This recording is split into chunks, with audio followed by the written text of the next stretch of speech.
Assalamualaikum warahmatullahi wabarakatuh. Salam sejahtera untuk kita semua. Selamat pagi Ibu Yudi Ariana SHMH dan selamat pagi teman-teman semuanya.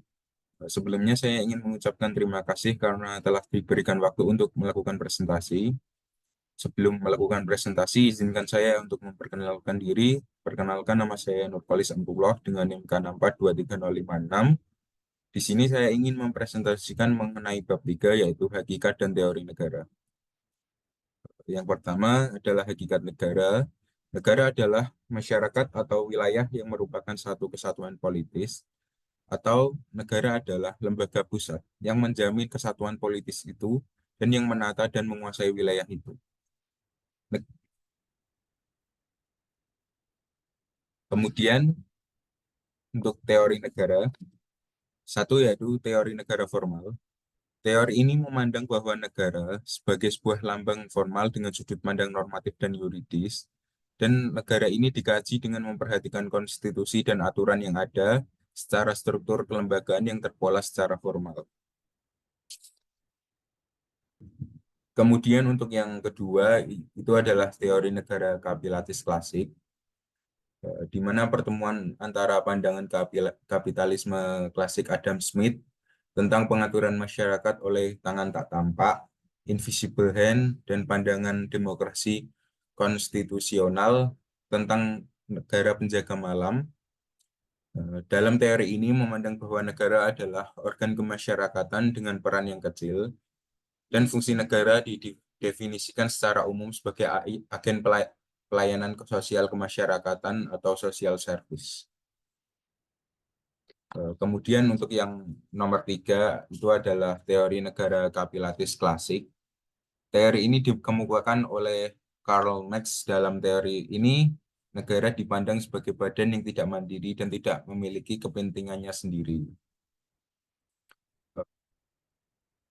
Hal ini terjadi mengingat karena negara hanyalah panitia yang bertugas melayani kepentingan kelas borjuis atau kelas pemilik modal yang merupakan kelas dominan dan berkuasa dalam masyarakat.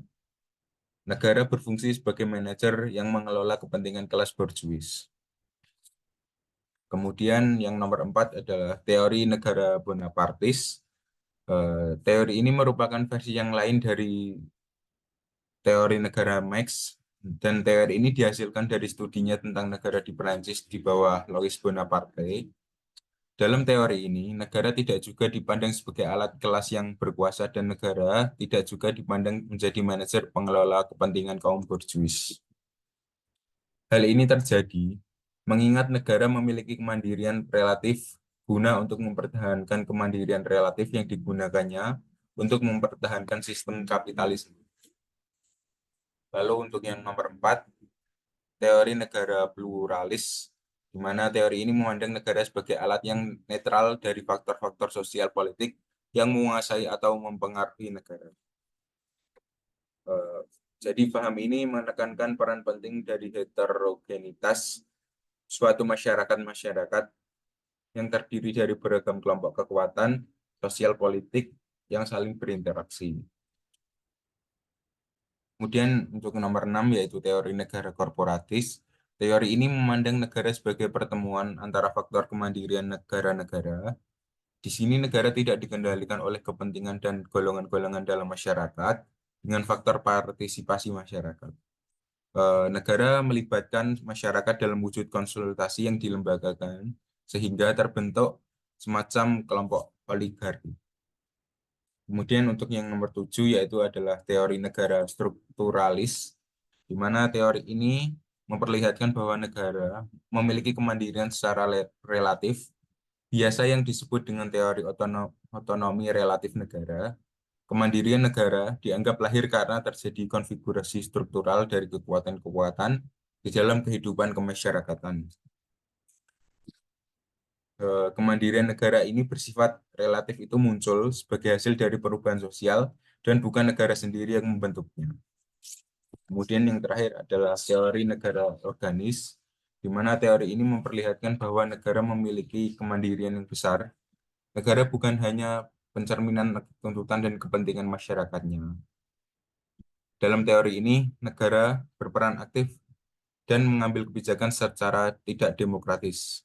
Konsep dari oleh dan untuk rakyat tidak dianut dalam bentuk negara ini. Yang ada hanyalah negara untuk rakyat. Cukup sekian presentasi dari saya. Apabila ada hal yang kurang berkenan, saya mohon maaf sebesar-besarnya. Eh, Cukup sekian. Wassalamualaikum warahmatullahi wabarakatuh.